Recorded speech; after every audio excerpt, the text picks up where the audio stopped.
এই সামান্য নারীর কাছে হেরে গেলা ছেলেরা, একটা 12,000 টাকার মোবাইলের কাছে হেরে গেলা, একটা 14,000 টাকার মোবাইলের অস্থির ছবির কাছে হেরে গেল। কোথাকার কোন নারী যা চিনো না, শুনো না, তার কোনো চরিত্র নাই, আখলাক নাই, তার কোনো ইজ্জত নাই, আব্রু নাই। নর্তকীর আবার ইজ্জত কি, সম্মান কি?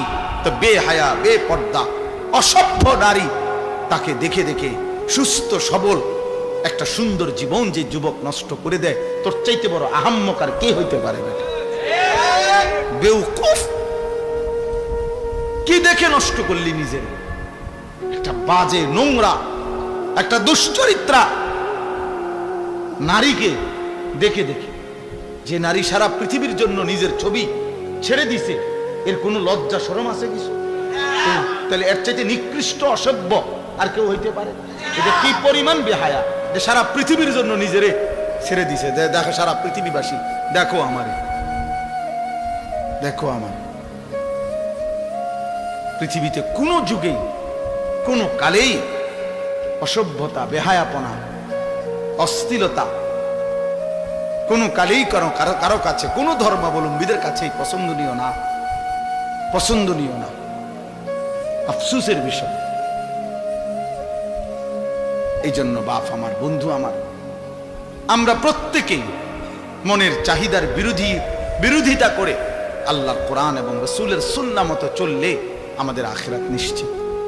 ইসলাহি মাহফিলের মূল ফিকির এটা, মনের চাহিদার বিরুদ্ধাচরণ। আমরা কিতাবের মধ্যে পড়ছি, মানুষের মনের চাহিদা দুধ খাওয়া বাচ্চার মতো, বুঝছো না? যে বাচ্চা দুধ খায় ওর মতো এই মনের চাহিদা মানুষ। মানে কি? মানে হইল, ওনে আছে সুন্দর ব্যাখ্যা, যেই বাচ্চা দুধ খায়, এই বাচ্চার নিয়ম হইল 2 বছর পূর্ণ হইলে মারা বহুত জোর কইরা দুধ ছাড়া। বুঝেন নাই? এ জীবনেও নিজের থেকে নিজে আমনে হেরে যদি কোরআন শরীফের আয়াত পড়ে কোন যে বাবা লিখছে কোরআনে 2 বছর পরে দুধ ছেড়ে দাও, এতে ছাড়বে না, এতে দুধ খাইতে চাই। মায়ের বুকের দুধ সে ছাড়তে চায় না, তারে জোর করে মহিলারা, প্রত্যেক মহিলারা, যে সমস্ত মায়েরা বাচ্চাকে দুধ খাওয়ায় 2 বছর পূর্ণ হলে মায়েরা অনেক কষ্ট কইরা থাপড়াইয়া মায়েরা ফিরাইয়া কান্দে, ঘন্টার পর ঘন্টা বাচ্চা কান্দে, কিন্তু এরপরও তারে দুধ ছাড়ায়। মানে এইটা মা যদি কষ্ট করে দুধ না ছাড়ায়, তাতে তারে যদি ছেড়ে দেয় এমনি এটার উপরে যে নিজে নিজে ছেড়ে দিব, তাইলে এতে দুধ খাওয়া ছাড়বে না, আরো বড় হইলেও ছাড়বে না, মায়ের বুকের দুধ ছাড়বে না। তো এইটারে বলে আর কি বুজুর্গরা, যে মানুষের মনের চাহিদাটাও এই দুধের বাচ্চার মতো। অর্থাৎ জোর করে যদি আপনি মনের চাহিদা না সরান, তা আপনি যদি ছাইড়া দেন, তো এই মনের চাহিদা আপনার জাহান্নামে নিয়া তারপরে থামবে, জাহান্নামে পৌঁছাইয়াছে। নফস তোমারে জাহান্নামে পৌঁছাই দিবে দোস্ত। একজন নারী দেখে তুমি থেমে যাবে না, না, এবার দেখতেই থাকবা, দেখতেই থাকবা, দেখতেই থাকবা। এই জন্য নেশাখোর, মদখোর যারা, গোটা সাগর যদি মদ বানায়া দেয় হারাম খোরের, এরপরও তৃপ্তি হয় না।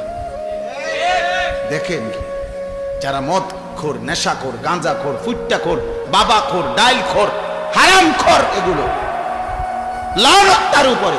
আল্লাহ রাসূল বলছে মুদমিনু খামরিন, যে নেশাখোর তার জন্য জান্নাত হারাম, হারাম, তার জন্য জান্নাত হারাম। নবীজি বলছে শবে বরাতের রাতে, যে রাতে আল্লাহ তাআলা কোটি কোটি বান্দাকে মাফ করে দেয়, সেই পবিত্র বরকতময় রাতেও এই নেশাখোরকে আল্লাহ মাফ করেন, মাফ করেন। যুবক, 1 ফোঁটা নেশার সাথে যদি কারো সম্পর্ক থাকে, রহম করো নিজের উপরে, ছেড়ে দাও। বলে 1-2 ফোঁটায় কিচ্ছু হবে না, না, খোদার কসম 1 ফোঁটাও হারাম। কুল্লু মা আসকারা ফাকালিলুহু ওয়া কাসীরুহু হারাম। নবীজি সাল্লাল্লাহু আলাইহি সাল্লামের হাদিস, যা নেশা তৈরি করে তা সামান্য হারাম, বেশিও হারাম। পেশাবের 1 ফোঁটা খেয়ে দেখো, পায়খানার 1 ফোঁটা, এক সামান্য পায়খানা খেয়ে দাও, সামান্যই তো এটা।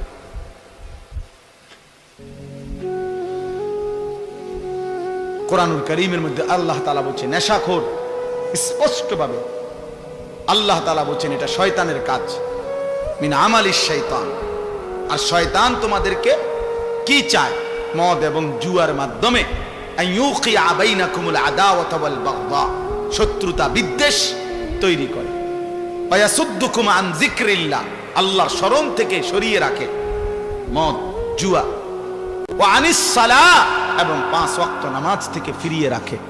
আল্লাহ বলছে ফাহাল আনতুম মুনতাহুন, হে আমার ইমানদার বান্দা, তাহলে এতগুলো ক্ষতিকর কথা শুনে তুমি কি মদ এবং জুয়া থেকে ফিরবে না?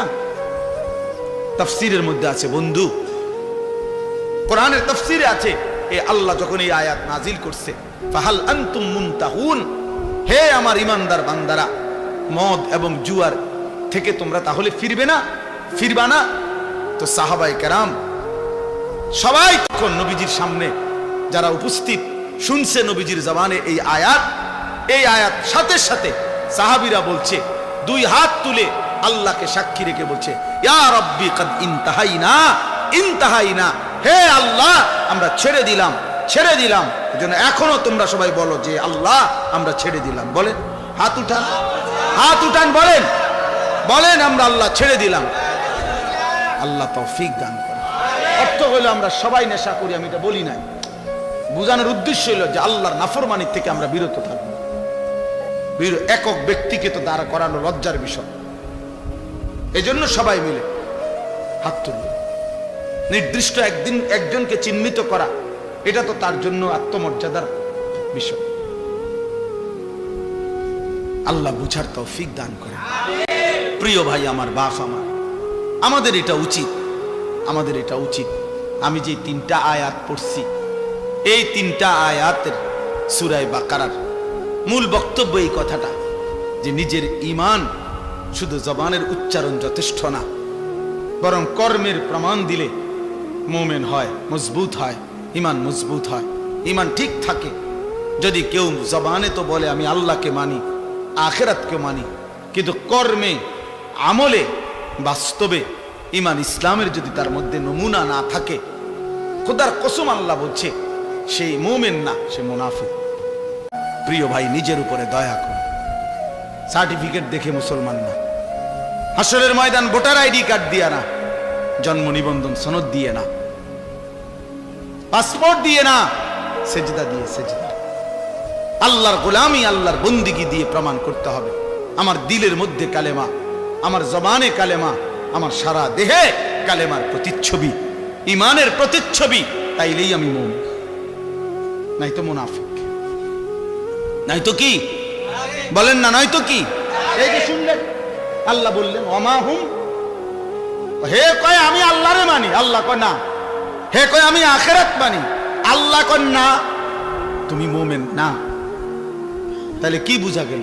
একজন মানুষ মুখে বলার পরেও আল্লাহ বলতেছে সে মুমিন না, তাহলে বুঝা গেল শুধু মুখের উচ্চারণ যথেষ্ট নয়। এটা বাদ না, মুখে উচ্চারণ করতে হবে না এটা না, মানে মুখের উচ্চারণই শুধু কি নয়, যথেষ্ট না। কর্মের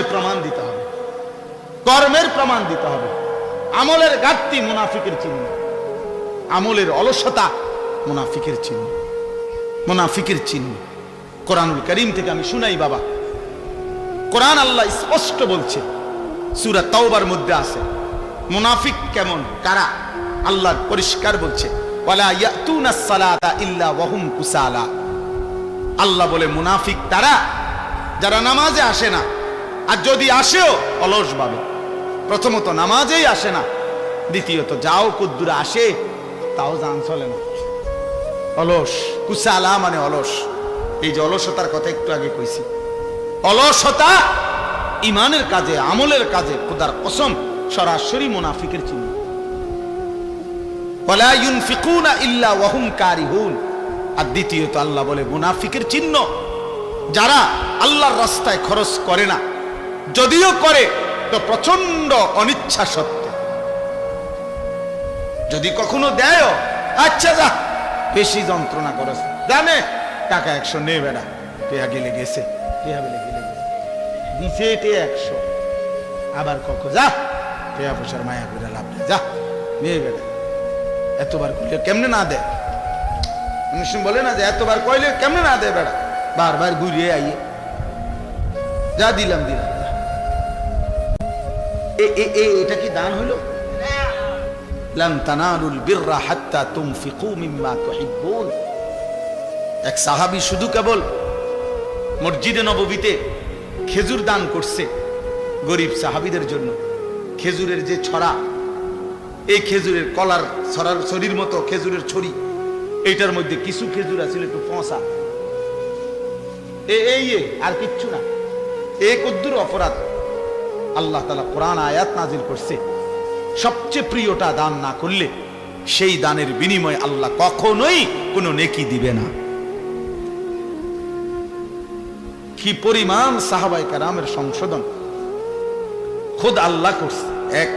এক সুতা 19-20 হয়েছে, তা জিব্রাইল যেন ছাইয়া রয়েছে। ব্যাপারটা বুঝো না, এরকম বহু আয়াত, এটা ভয়ের ব্যাপার। হযরত আবু বকর সিদ্দিক, ওমরে ফারুক নবীজির সামনে একবার জীবনে আওয়াজ একটু ভারী করে লাইছে, উঁচা একটা কথার তর্ক করতে গিয়ে জোরে কথা কইয়া ফেলছে। আল্লাহ তাআলা আস্তা সূরা নাজিল করে বলছে, সাবধান। কিতা ঘটনা কিতা? কার সামনে কথা বড় করলা? এই কার সামনে কথা বড় করলা? সরাসরি আবু বকর ওমরের মতো সাহাবীকে বলছে, শোনো, বেখেয়ালিতে এমন ভুল করো না যে ভুলের কারণে হতে পারে সারা জিন্দেগীর আমল একসাথে শেষ হয়ে যাবে। আন তাহবাতা আমালুকুম ওয়া আনতুম লা তাশউরুন, অথচ টেরও পাইবা না। সেই পর শেষ পর্যন্ত হযরত আবু বকর সিদ্দিক রাদিয়াল্লাহু তাআলা কিছুদিন এত আস্তে কথা বলতেন যে নবীজি আবার ডাককে আনতে হইতো, আবার কও কিতা কিছু বুঝি না। আর ওমর অজরে কাঁদতেছিলেন, ওমর শুধু কাঁদতেই ছিলেন, কথাই বলা বন্ধ করে দিয়েছেন। আল্লাহ নবী জিজ্ঞাসা করলেন, ওমর কথা বলো না কেন? বলতেছি, ইয়া রাসূলুল্লাহ, আমার আওয়াজ কোনোভাবেই ছোট করতে আমি পারি না, আমার আওয়াজটাই বড় হয়ে যায়। আল্লাহ তো আমার জিন্দেগীর আমল বরবাদ করে দিবে, আপনার সামনে যদি কথার আওয়াজ বেড়ে। কি পরিমাণ ফিকির করছে দোস্ত। সাহাবায়ে কেরাম এমনিতে হইছে। আখিরাত এত মামুলি মনে করে ফেলছেন আপনারা। আখিরাত মামুলি। আমি অনেক সময় বলি, বাপ, এই সুরে সুরে তারে তারে তালে তালে শুনছেন নবী সুপারিশ করবে, আর আপনারা নিশ্চিন্ত হয়ে গেছেন নবী তো সুপারিশ করবে। আমিও তো কই নবী সুপারিশ করবে, 1000 বার করবে, 1,00,000 বার করবে, 1 কোটি বার করবে, এটা সত্য, 100 সত্য। কিন্তু নবীজি সাল্লাল্লাহু আলাইহি ওয়াসাল্লাম তিনি এটা বলছেন কিনা যে উম্মত, মৃত্যু পর্যন্ত তুমি গুনার উপরে, নাফরমানির উপরে, অসভ্যতার উপরে, হারামের উপরে তুমি মজবুত করে টিকে থাকো, আমি সুপারিশ করে তোমারে জান্নাত দেব। এই তো নবী বলছে না। একজন মানুষ বলেন, কারো বিবেকে বলে এটা? কি ভাবছে? সুপারিশ মানে কি? মামুর বাড়ি। সুপারিশ মানে মামুর বাড়ি। আপনি বিড়ি খাইতে খাইতে কবরে যাইবেন, আর নবীজি আপনারে বেহেশত দিয়া ফেরেশতারে কবে, যা চাচারে বুট মুড়ি দাও। না না, তামসায় তো মনে করছে বেহেশতটা। সুপারিশটার কোনো নিয়ম কানুন নাই। হাউজে কাউসারের পানি কিতা? পানির বোতল, 15 টাকা পানির বোতল। হ্যাঁ, হাউজে কাউসারের পানি মামুলি মনে করছেন, যেটার কোনো নিয়ম কানুন নাই। আপনি গেলেই দিয়ে দিব বালতি দিয়ে আপনারে। আফসোসের ব্যাপার। ধোকা খাবেন না, ধোকা খাবেন না, ধোকা খাবেন না। 100% সুন্নাত করে, 100% আমল করে, 100% আল্লাহর কসম বাবা, আপনি আমার দলভুক্ত হওয়ার দরকার নাই। আমি কোনো দল নিয়ে আসি নাই, আমি কোনো পার্টি নিয়ে আসি নাই, আমি কোনো দরবারে নিয়ে আসি নাই, আমি আপনারে মুরিদ বানাইতে আসি নাই, আমি আপনারে আখিরাতের কথা বলতে আসছি না। অতএব কোনোভাবে সাবধান মুসলমান, সাবধান। রাসূলুল্লাহ সাল্লাল্লাহু আলাইহি ওয়াসাল্লামের অনুসরণবিহীন, সুন্নাত মানা বিহীন নবীজির ভালোবাসা দাবি করা, এটা ধোঁকা আর প্রতারণা ছাড়া আর কিচ্ছু না, কিচ্ছু না। ধোঁকা দিবেনও না, ধোঁকা খাবেনও না, কাউকে ধোঁকা দিয়েন না, ধোঁকা দিয়েন না। হালাল হারামের কোনো মিশ্রণ নাই, পার্থক্য নাই, কোনো অনুভূতি নাই। আমনে নবীর আশেক, নবীর এশক, আর আমরা চিরা খাই, আমরা ভাত খাই না, আমরা বুঝি না। আমনে হুদা ভাত খান, কাজে ঝগড়ার দরকার নেই। আমি ঝগড়া একটা মানুষও না, আমার ঝগড়া পছন্দও না। আপনিও বেঁচে যান, আমিও বেঁচে যাই, কথা বলেন না কেন? বাঁচা যাই ভাইয়া, আখেরাতে বেঁচে যাই। চলো, মালিকের ধরা বড় শক্ত ধরা। এই ঠেলাঠেলি ধাক্কা ধাক্কি এখানেই মানাবে। আখেরাত বড় মারাত্মক বিষয়। আখেরাত বড় ভয়ের জায়গা। আল ফাজাউল আকবার, আল্লাহ কোরআনে বলছে সবচেয়ে বড় ভীতিকর জায়গা হাসরের মাঠ।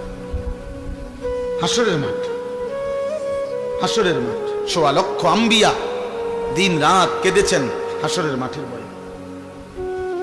লক্ষ লক্ষ সাহাবায়ে কেরাম কেঁদেছেন রাত দিন হাসরের মাঠের ভয়ে। সারা পৃথিবীর সমস্ত আউলিয়ায়ে কেরাম দিনে রাতে চোখের পানি ফেলে কাঁদছেন। কি কারণে? যে নামাজ পড়ে ভুল করছে এই কারণে কাঁদে, নাকি রোজা রেখে ভুল অপরাধ করছে এই জন্য কাঁদছে? হাসরের মাঠের ভয়ে কাঁদছে। নাহলে কাঁদে কেন ওনারা? উনি তো নামাজ পড়ছেই, উনি কাঁদবো কিত্ত তাহলে? উনি তো রোজা রাখছেই, উনি কাঁদে কা? উনি তো দান সৎকার করছেই। কথা বোঝেন নাই আমার? উনি কাঁদে কেন? কাঁদে হাসরের মাঠের ভয়ে। হাসরের মাঠের ভয়ে যাহা যদি আল্লাহ প্রত্যাখ্যান করে, যদি আল্লাহ গ্রহণ না করে, যদি আল্লাহর কাছে কবুল না হয় তো কি হবে? যদি নবীর দরবার থেকে ফেরেশতা বলে তাড়িয়ে দেয়, আর নবীজি যদি বলে সহকান সহকান, দূর হও উম্মত, কি হবে আমার? কে দিবে আমাকে আশ্রয়? কে করবে আমার জন্য সুপারিশ? কোরআন শরীফে আছে, আল্লাহ বলছেন শতভাগ দিন মানে যারা আল্লাহর রাস্তায় খরচ করে, যারা, খোদার কসম কোরআন শরীফে আছে তাদের বৈশিষ্ট্য হলো অকুলুবুহুম ওয়াজিলাতুন।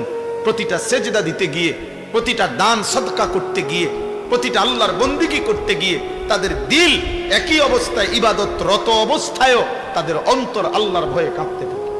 তাহলে এই যে দেখবেন অনেক মানুষ আল্লাহর দ্বীনের কথার উপরে তার আমলের তৌফিক হয় না কেন? চাচা যান আজকে সামনের কাতারে নামাজ পড়ে, 30 বছর 40 বছর সামনের কাতারে বসে নামাজ পড়ে, প্রত্যেক শুক্রবারে জুবান নামাজের বয়ান শোনে, কিন্তু যে কিসিমের সুরত চলাফেরা এরকম। তাহলে এমন কেন? এই সুদ খাইতেছে, মিথ্যা